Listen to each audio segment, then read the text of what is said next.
Welcome back. Traditional and religious rulers from northern Nigeria have resolved to lead the campaign against maternal and child mortality in the region. Speaking in Kaduna at a one-day dialogue and sensitization meeting with Northern Traditional Rulers Committee on Primary Health Care, the Sultan of Sokoto Alhaji Saad Abubakar III called for improved sensitization on the importance of providing antenatal and postnatal care.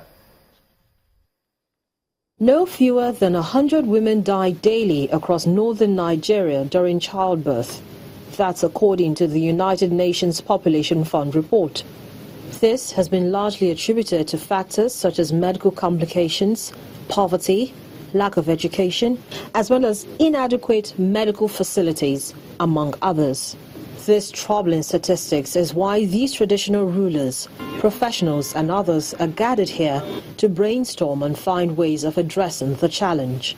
A meeting convened by the Sultan Foundation for Peace and Development in collaboration with UNFPA.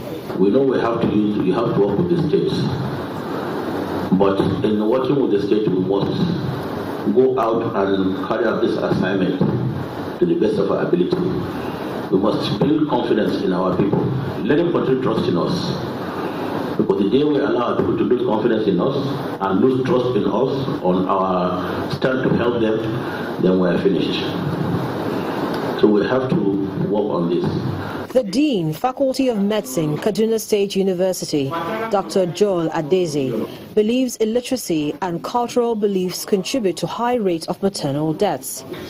He wants traditional rulers to play a vital role in reversing this trend. Maternal mortality has no respect for anybody. It has respect for only the person that tries to address it. Is it possible that we from the north will begin to know that it is a problem for we the northerners and begin to address it? A message they all agree will be taken back home and ensure necessary steps are taken. We need to talk to our governments, to ensure that our hospitals are well equipped. We need to talk to the husbands to allow their women to go for postnatal and prenatal clinics. And generally we need to provide for our children. So for us, what is needed now is to go back, with the challenge and call upon our people and educate them. A lot of the statistics about maternal mortality is worse in the north, child mortality worse in the north, and it's just time for action. Massive sensitization and political will from government can help reduce the challenge of maternal mortality and save more lives.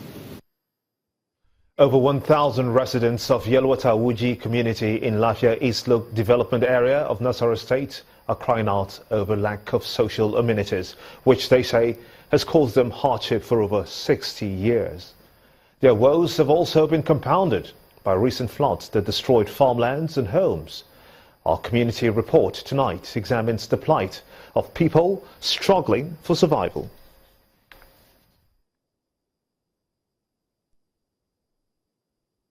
Etisola, now you're talking.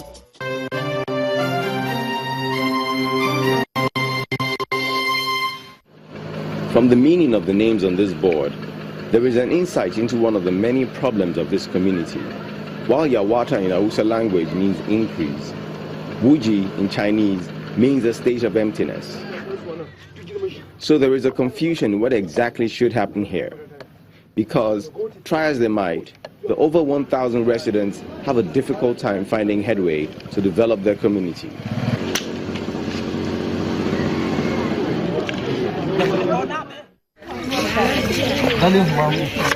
There is a need for connection with other communities to boost trade. But what is available is this makeshift bridge.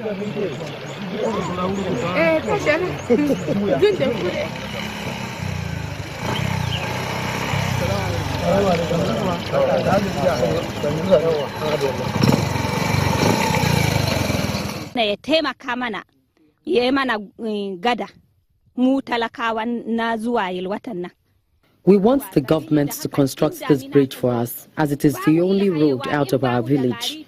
When it gets flooded, we cannot pass to get food or even travel. When it rains, we're forced to remain here.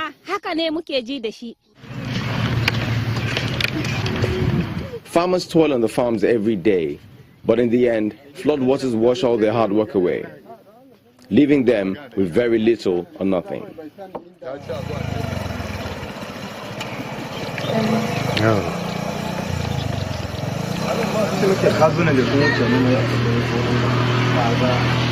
The community craves for knowledge and shelter. Instead, what they have are dilapidated structures not fit to assimilate anything or to call home.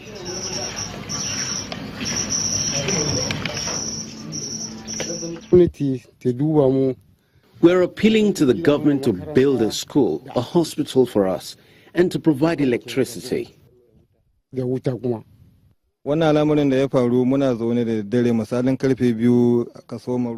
are seeking for assistance from the government concerning what happened to us during a heavy downpour that occurred at 2 a.m. The situation is beyond our control. The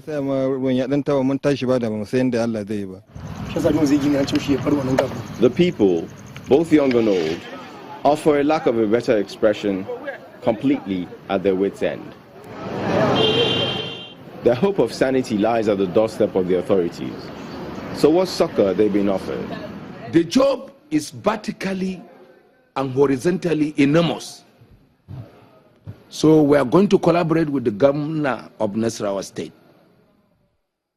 It's not what the local government can shoulder because it requires massive intervention. Massive intervention, probably by even the federal government. As the government sources for the intervention funds, the people have no option than to continue living this way. In the meantime, perhaps what they can do to help themselves is to continue to hold on to the hope that has sustained them all this while.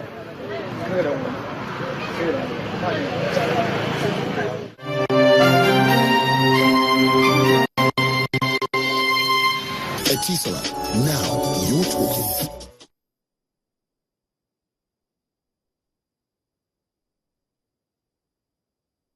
You're watching the news at 10 on Channels Television, live from Lagos. Time now for business news with Melinda Kinlami.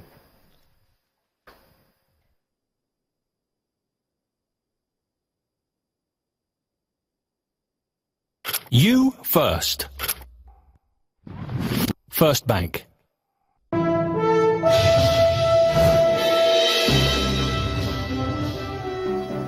Welcome to Business News. The Central Bank of Nigeria has lifted the ban on 8 banks earlier delisted from carrying out foreign exchange operations.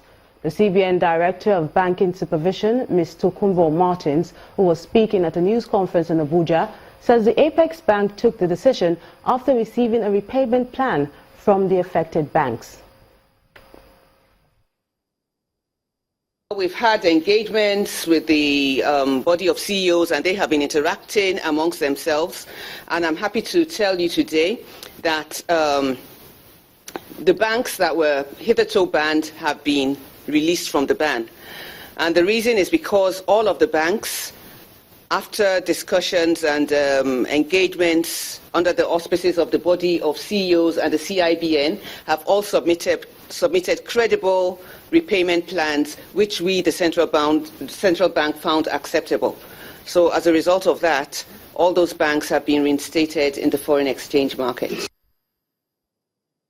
Nigeria's consumer inflation index has risen to 17.1% in July. Latest data from the National Bureau of Statistics shows that this is 0.6% higher than 16.5% recorded in June. The NBS attributes the inflation to the rise in all divisions which contribute to the headline index. The food sub-index increased by 15.8% in July, while energy and energy-related prices continue to see the largest gains reflected in the core sub-index. It's the last trading day in August and a second day of positive momentum at the Nigerian Stock Exchange as market cap rose to 36.4 billion naira amid cautious trading by investors. Bisi Adebayo has the analysis.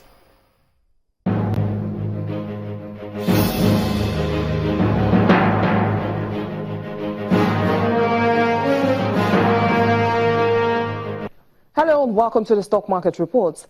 The Nigerian equities market defied the negative second quarter economic report released by the National Bureau of Statistics and closed the session with an additional 39 basis points increase on price consolidation from blue-chip industrial equities. Investors' appetite for stocks was also unabated, as a total of 262.61 shares were traded in 3,302 transactions for over 4.88 billion naira. The top three gainers in a list of 16 were Seplat, 7up and Presco, while the top three losers in a list of 20 were Julius Berger, Honeywell and Mayan Baker. Financial giants Access Bank, Diamond and GT Bank were the most actively traded stocks. That ends the stock market reports. I am BC Adebayo.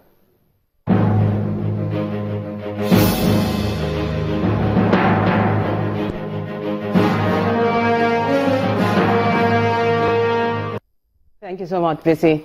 Leading world markets are still in mixed mood on Wednesday as investors digest falling oil prices and focus on the upcoming U.S. jobs report.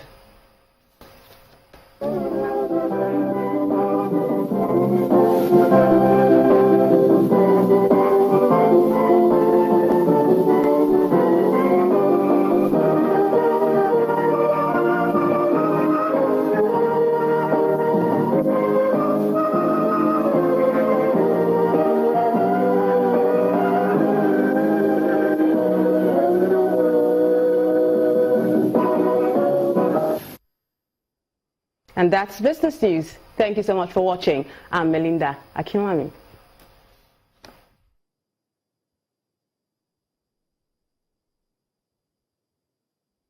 You first. First Bank. Next on the news at 10. English Premier League summer transfer spending surpasses £1 billion to set new record as window closes in a few minutes. That's on Sports News. Stay with us.